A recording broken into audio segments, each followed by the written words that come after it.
Avons-nous encore une opposition politique au Bénin? Ou avons-nous un groupe de personnes résignées, voire des politiciens qui ont fait un accord tacite avec le président Patrice Talon pour jouer un match amical contre les intérêts du peuple? Ça va bien. En pleine forme, ça. C'est un plaisir. Merci. Plaisir partagé. Nous avons parlé des préoccupations que nous avons par rapport aux producteurs. Les producteurs qui disent un peu leur souffrance dans le pays. En ma qualité de chef de file de l'opposition tel que reconnu par la loi, il était important que je pose ces problèmes-là. Voilà. Vous êtes satisfait de ces échanges avec le... Oui, satisfait d'abord qu'il ait accepté de mettre en œuvre cette disposition, à savoir recevoir le chef de file de l'opposition, même s'il ne l'a pas encore consacré par un acte. Mais je ne suis pas satisfait totalement de toutes les réponses que j'ai reçues. Cette question mérite réflexion aujourd'hui, car l'attitude des soi-disant opposants au régime de la rupture ne fait que creuser un fossé entre la souffrance du peuple et ceux censés représenter ses intérêts.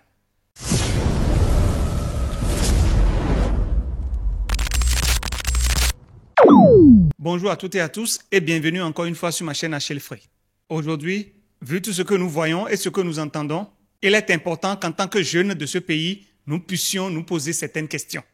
Puisque depuis 2016, les Béninois sont pris dans une spirale de doutes. Beaucoup qui prennent encore la peine de réfléchir dans la République se demandent si nous sommes encore dans un régime démocratique ou si nous avons un temps glissé dans un régime autoritaire sans que nous n'ayons notre mot à dire. Puisque depuis des années déjà, sous ce régime de la rupture, des actes impitoyables ont été commis. Des emprisonnements arbitraires des leaders d'opinion, des arrestations politiques, extorsion des biens des paysans, musellement de la presse et même des tueries de Béninois. Nous faisons l'objet de pression de la part de l'exécutif béninois. S'agissant du cas de Rekia Madougou, elle est inculpée de financement de terrorisme. Le dossier est vide, il s'agit d'une histoire rocambolesque, d'une pure imagination du pouvoir exécutif. On nous a instruit de suivre les réquisitions du ministère public, à savoir le placement en détention provisoire de Dame Rekia Madougou. Contre notre gré, tous les dossiers dans lesquels la chancellerie a un intérêt et font l'objet de pression. Pour la plupart des cas, cette pression-là vient lorsque on constate qu'il y a des opinions dissidentes. Je ne suis affilié à aucun parti politique. J'aurais pu faire cette déclaration depuis fort longtemps. Il faut dire que ce n'est pas la seule affaire dans laquelle l'exécutif s'est impliqué ardemment. Si j'ai tenu à démissionner, à quitter le pays, c'est parce qu'à un certain moment, j'en avais marre et je n'aime pas les pressions. J'ai besoin de mon indépendance et de ma liberté. Et j'ai besoin d'apprécier les faits et d'être libre dans ma décision. Une oppression sans nom. Et pourtant, l'opposition reste silencieuse, résignée. Comme le disait Martin Luther King Jr., notre jour commence à finir le jour où nous devenons muets sur les choses qui comptent. Face à cette répression, l'opposition ne se lève pas. Elle se laisse humilier, interdite de tenir des rassemblements ou des meetings. Autorisation la nuit, interdiction le jour. C'est la situation que vivent depuis un moment le Parti Les Démocrates et ses militants. On va dormir ici. On va dormir là. Appelez le renfort. Appelez le renfort, nous sommes là. On va dormir ici. Leurs meetings et autres rencontres subissent une répression qui dépasse l'entendement. Je ne sais pas ce qui se passe dans mon pays. Je suis surpris, je ne comprends pas. Je crois qu'il y a une folie qui s'est emparée de la République. Quelle est la cause de cette folie? Prions le Seigneur que les fous ou ceux qui tombent dans cette folie soient guéris. Tandis que le camp du président organise ces événements sans problème. C'est avec enthousiasme et ferveur que les militants et sympathisants du parti l'Union progressiste, le renouveau de la commune de Torviclin ont accueilli. Où est l'indignation? Où est la résistance? Si ces partis qui se disent de l'opposition ne sont pas prêts à se dresser contre la tyrannie, comment pouvons-nous leur faire confiance? Comment pourront-ils à leur tour défendre la démocratie lorsqu'ils seront à la marina? Et si jamais un jour notre pays est attaqué, comment pourront-ils le défendre? Le pire, c'est que ceux-là qui aspirent à prendre la relève, ramener la démocratie et le respect des droits de l'homme, sont là, tranquilles, se contentent juste de se plaindre du code électoral, des interdictions dont ils sont objets lors de leur sortie. Il y a quelque chose que la vie m'a enseigné. Parfois, Ce n'est pas la faute du bourreau qui n'a rien à cirer avec le bien-être ou la vie de sa victime. C'est plutôt la faute des victimes qui ont décidé se taire, subi en silence, espérant un salut qui leur viendra du ciel. Puisque la plupart d'entre eux ont tellement lu des fables où Dieu sort son peuple d'Égypte en le libérant des griffes de Pharaon. Donc les victimes sont là, tranquilles, et attendent patiemment qu'un sauveur vienne d'en haut pour les libérer des griffes de Patrice Talon. Thomas Sankara a dit ceci, je cite, « L'esclave qui n'est pas capable d'assumer sa révolte ne mérite pas que l'on s'apitoie sur son sort. Cet esclave répondra seul de son malheur s'il se fait des illusions sur la condescendance suspecte d'un maître qui prétend l'affranchir. Seule la lutte libère. » Fin de citation. Chers opposants, sachez que vous êtes complices de la misère, de la souffrance et des tortures que subit ce peuple depuis 2019. Tous ces malheurs que ce gouvernement a fait subir à ce peuple, toutes ces vies fauchées, toutes ces bavures policières, ces privations de liberté pour n'en citer que celles-là, sachez que vous en êtes complices. De par votre silence, vous en êtes complices. De par votre inaction, vous en êtes complices. Vous avez aussi du sang du Béninois sur les mains. Puis, vous ne vous montrez même pas digne de ceux-là qui se sont sacrifiés, ceux-là qui ont donné leur vie pour que nous aboutissions à la conférence nationale de 1990. J'ai été à la conférence nationale, madame. Avant d'aller à la conférence nationale, mon cher Herbert, il y a eu des sacrifices. J'ai vu des enfants tués, tombés. Paix à leur âme, à Katia Parfait, Luc Togbadia, à Popo Rémi. Toutes ces personnes sont tombées. J'ai vu des gens aller en exil. Fuir le pays. Même Adrien Oungbeji a été en exil. Le président Adrien Oungbeji est venu de l'exil pour prendre part à la conférence nationale. Père à l'homme, les Bétin Bona. J'ai le père à un ami d'enfance avec qui j'ai fait l'enfance. On a fait tout dans ce Cotonou. De Ouno. Le vieux de Ouno. J'ai mon parrain, le père à son âme, Michel Bamenou Toko. Tous ceux qui ont fait 9 ans de prison, 11 ans de prison. On ne veut rien à la conférence nationale. On n'a dit plus jamais ça. On voit des gens. Mais j'ai une question pour vous. Qu'est-ce que Ousmane Sonko a de plus que vous? Pensez-vous que le peuple sénégalais allait voter pour Diomaye Faye, candidat choisi par Ousmane Sonko parce que lui-même étant inéligible? Si lui, Ousmane Sonko, s'était comporté comme une poule mouillée face aux abus de Macky Sall?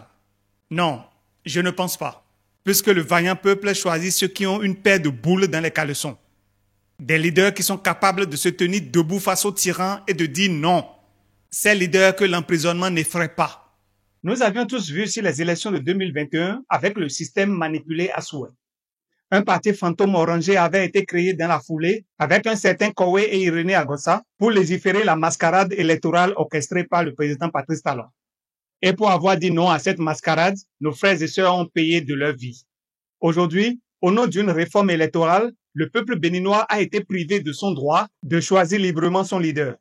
Mieux, voilà une réforme électorale où des partisans des partis politiques, fût-ils de la mouvance ou de l'opposition, ne peuvent tenir des débats libres sur le choix du représentant de leur parti politique aux élections qui s'annoncent. Et doivent tous attendre que Patrice Talon donne le top. Quelqu'un se lève, il s'appelle Patrice Talon. Il dit, mais écoutez, je ne veux pas de candidat, je ne veux pas qu'on broche dans mon camp. Vous allez attendre mon mot d'ordre sur le choix du candidat. Ce qui veut dire une seule personne pèse sur 2 partis. On me dit que c'est des réformes qui amènent à la puissance de l'individu sur le parti. On me dit que le but des réformes, c'est de donner d'importance au parti. Mais c'est de l'anachronisme. Tout a été taillé sur mesure pour permettre à Patrice Talon soit de rester en place, soit de nous imposer une marionnette qu'il sera en train de téléguider dans l'ombre. Et pour calmer les ardeurs de cette opposition, il leur a attribué 28 députés, le nombre exact de députés qu'il faut selon ses lois pour pouvoir parrainer un candidat. Et pour montrer à la communauté internationale qu'il fait preuve de bonne foi, il a accédé à leur requête de l'audit du fichier électoral. Et voilà, cette opposition pense que cela suffit pour que les Béninois s'alignent derrière elle. Vous semblez plus préoccupés par des considérations personnelles que par un projet collectif pour le peuple béninois. Et si à la fin, ce qui évidemment va finir par arriver, vous vous rendez compte qu'on vous a dupé depuis le début, vous allez demander au peuple de sortir dans les rues pour manifester. Lorsque le verre sera déjà dans le fruit, vous allez nous demander d'aller exposer notre poitrine. Je suis désolé, mais c'est maintenant qu'il faut rabattre toutes les cartes. Sinon, c'est qu'on ne pourra pas compter sur vous. Et dans ce cas, ce sera au peuple et principalement à la jeunesse béninoise de prendre ses responsabilités. Parce que l'avenir, c'est la jeunesse. Et s'ils rentrent dans la compromission, ils vont couler. Et personne, moi, je n'irai pas à leur secours. Je profite pour le dire. Tel qu'ils se comportent, je n'irai pas à leur secours. S'ils ne changent pas rapidement, si Talon est en train de les déstabiliser, je viendrai les achever. Mais regardons ailleurs. Au Kenya, les jeunes se sont unis contre l'introduction d'un projet de loi sur des nouvelles taxes par le président William Ruto à l'Assemblée nationale. Ils ont marché dans les rues, exigeant la justice. La répression était violente. La police a tiré sur les manifestants. Plusieurs ont été blessés. D'autres sont même tombés sous les balles. Mais malgré cette brutalité à la Patrice Talon, ces jeunes Kenyans n'ont pas cédé. Et évidemment, le président William Ruto, face à la détermination de cette jeunesse, n'a eu d'autre choix que d'écouter son peuple et de retirer ce projet de loi de l'Assemblée nationale. C'est ici que devait avoir lieu le rassemblement de l'opposition. Mais avant même qu'il ne démarre, la police disperse les habitants du quartier, venus en nombre pour dénoncer les nouvelles taxes imposées par le gouvernement de William Ruto. La TVA sur l'essence doit notamment doubler et entraîner une inflation des prix des produits de première nécessité. Ils nous taxent beaucoup trop. Ils nous jettent des grenades lacrymogènes sans raison. C'est pour ça que nous sommes en pleurs, nous les Kenyans. Nous ne sommes pas contents.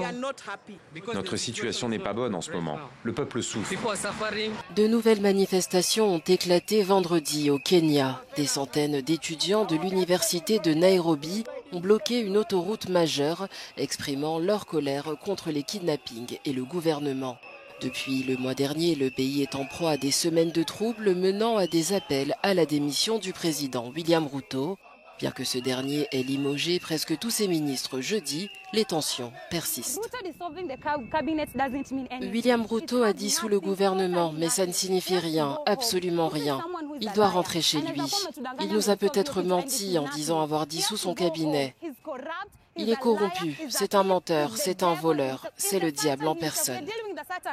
Cet exemple du Kenya montre que malgré la répression, une mobilisation populaire déterminée peut faire plier même les dirigeants les plus autoritaires. Un dictateur, on lui fait face. On sensibilise le peuple. On va parler au peuple. C'est difficile. Mais il faut continuer à parler au peuple. Il faut aller se plaindre au peuple. C'est le peuple qui règle le compte du dictateur. Ce n'est pas l'individu. Et il y a une dit, il passera sur mon corps. 54 jours. Mais debout. Ce genre de mouvement est une leçon que nous devons apprendre ici, au Bénin. Ce n'est pas la peur qui doit nous guider, mais la volonté de changer pour un avenir meilleur. Nelson Mandela a dit, je cite, « Cela semble toujours impossible jusqu'à ce qu'on le fasse. » Aujourd'hui, je ressens de la honte, une honte profonde pour ce que mon pays, le Bénin, est devenu. Quand je pense au sacrifice de ceux qui ont donné leur vie pour la conférence nationale de 1990, et qu'aujourd'hui, ces sacrifices sont trahis par une opposition timorée qui se contente de se lamenter, espérant un miracle qui viendra de je ne sais où. C'est quelque chose, président. On sait de quoi on parle. Non, dites-moi. Non, je dis, ceux qui sont en prison en ce moment, ceux dont on parle. C'est qui? Je ne les connais pas tous. Je ne les connais pas tous. D'accord. Je ne les connais pas tous. Les violences, la question, c'est la question qu'il faut se poser maintenant. D'où sont venues ces violences? Témoin, effectivement, de la mise en liberté d'un certain nombre. Je dis bien, je m'en félicite, oui, à la suite des rencontres que nous avons eues. Mais il y en a aujourd'hui environ près de 120. Et maintenant, la question de Rekia, Aïvor et autres présidents, elle est en prison. Elle a condamné, je n'ai pas pris la décision de la gracier. Vous le savez, ce n'est pas un secret pour personne. Les grâces qui ont été prononcées ne figurent pas parmi les grâces. Peut-être que c'est la gracier demain, je ne sais pas. Je vous avais dit ça, monsieur le président. Ce n'est pas la première fois que je vous ai dit que je ne comptais pas la gracier. Je vous ai dit ça. Bon? Oui, je vous ai dit ça. Vous avez oublié? J'ai dû oublier alors. J'étais un peu distrait peut-être. Non, je vous ai dit ça. La fois que je vous ai dit que ce n'était pas dans mes intentions. Je ne soutiendrai pas la loi d'amnistie. Pardon.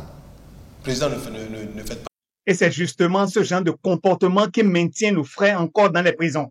C'est ce genre de comportement qui fait que ceux qui sont en exil ne sont toujours pas encore rentrés. Aujourd'hui, Face à ce code électoral, cette opposition timorée semble incapable de faire quoi que ce soit pour nous sortir de ce chemin qui nous conduit tout droit dans le mur. Si nous devons tous mourir, il faut au moins que ce soit pour la bonne cause. Parce qu'après les élections générales de 2026, il faut que nos parents paysans qui cultivent leurs champs sans aucun accompagnement gouvernemental puissent jouir pleinement du fruit de leur production. Après ces élections, disais-je, les portes de prison vont s'ouvrir afin de laisser libres tous les prisonniers politiques qui y croupissent. Tous les organes de presse qui ont été fermés parce qu'à un moment donné, Patrice Talon a trouvé qu'ils ne font pas assez ses éloges doivent rouvrir leurs portes. Oui, les élections générales de 2026 doivent mettre fin à la tyrannie au Bénin. Mais je voudrais revenir sur quelque chose de très important qui a endormi beaucoup d'esprits.